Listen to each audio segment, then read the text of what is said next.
না, definitely last ৩ বছর আগে যখন লেভেল 3 কোচিং কোর্সটা করছি, তখন আপনার কাজ করার জন্য যে আমি কোচিং পেশাটা নিব, এই কারণেই কিন্তু লেভেল 3 টা করছিলাম। এবং লাস্ট ২ বছর আপনার গ্লোবাল টি-20 তে কাজ করলাম, রংপুর রাইডার্স এর হয়ে বিপিএল ও করলাম, ঢাকা প্রিমিয়ার লিগ, এবার এনসিএল ও করতেছি।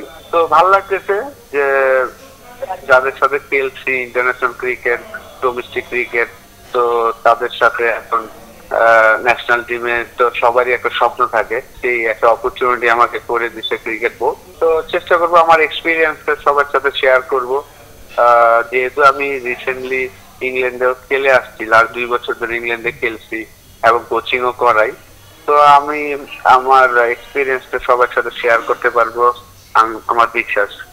আসলে ভাই যেটা বিষয়টা হচ্ছে যে স্বল্প সময়ের জন্য মানে একটা সিরিজের জন্য দেওয়া ঘোষণা করা হয়, যেটা আপনার জন্য চাপ কিনা, কারণ একটা সিরিজ খুব বেশি সময় না আর কি। না না, চাপের কিছু না, আমি এই সময়টা এনজয় করার চেষ্টা করব এবং এই সময়টায় আমি আমার এক্সপিরিয়েন্স গুলো তাদের সাথে শেয়ার করব ড্রেসিং রুমে, প্রত্যেকটা ব্যাটসম্যানের সাথে। তো ওই তো ম্যাচ বাই ম্যাচ চিন্তা করব। আর বাংলাদেশের টেস্ট টিমের অধিনায়ক আশরাফুলের সঙ্গে টি-20 অধিনায়ক লিটন দাস, মেহেদী মিরাজের সঙ্গে কোনো কথা হয়েছে কিনা দায়িত্ব নেওয়ার, তা আপনি কোনো শুভেচ্ছা জানিয়েছেন কিনা? হ্যাঁ হ্যাঁ, সবার সাথে কথা হয়েছে, আলহামদুলিল্লাহ। বাংলাদেশের এক্স ক্রিকেটার রুবেল হোসেন আপনাকে কিন্তু ফেসবুকে একটা স্ট্যাটাস দিয়েছেন, এটা আপনার খারাপ লেগেছে কিনা? রুবেল হোসেন ফিক্সিং এর বিষয়ে কথা বলছে, বিভিন্ন বিষয়ে কথা বলছে আর কি উনি, আপনারা দেখছেন কিনা? আর তাকে নির্দিষ্ট আপনার ছোট ভাই, তাকে না কিছু বলবেন কিনা? না, কি বলবো, যার যার মন্তব্য, এটা তো তার ব্যক্তি স্বাধীনতা আছে, বলতে পারে। শেষ প্রশ্ন, মানে আপনি বাংলাদেশ টিমে কোন পরিবর্তনটা চান আর কি, মানে আপনি দায়িত্ব নেওয়ার পরে কোন পরিবর্তনটা চান?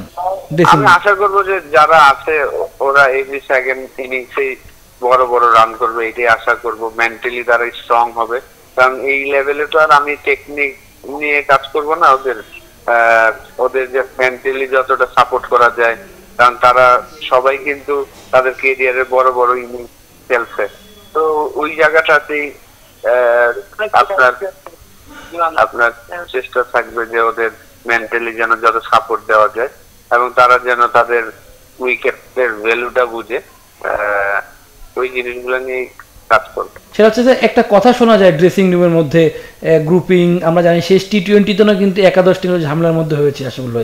আপনি দায়িত্ব নেওয়ার পরে এটা আপনার তো ড্রেসিং রুম শেয়ার করার এক্সপিরিয়েন্স আছে, দীর্ঘদিন ধরে খেলেছেন, বাংলাদেশের প্রথম সুপারস্টার আপনি, এগুলো বন্ধ করার জন্য আপনি কি পদক্ষেপ নেবেন?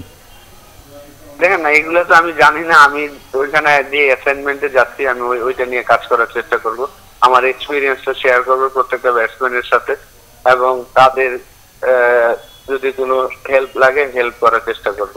থ্যাংক ইউ আসলে বাকি বিষয়ের জন্য তো আপনার আমাদের হেড কোচ আছেন, অ্যাসিস্ট্যান্ট কোচ আছেন, আরো বাকি সবাই আছেন।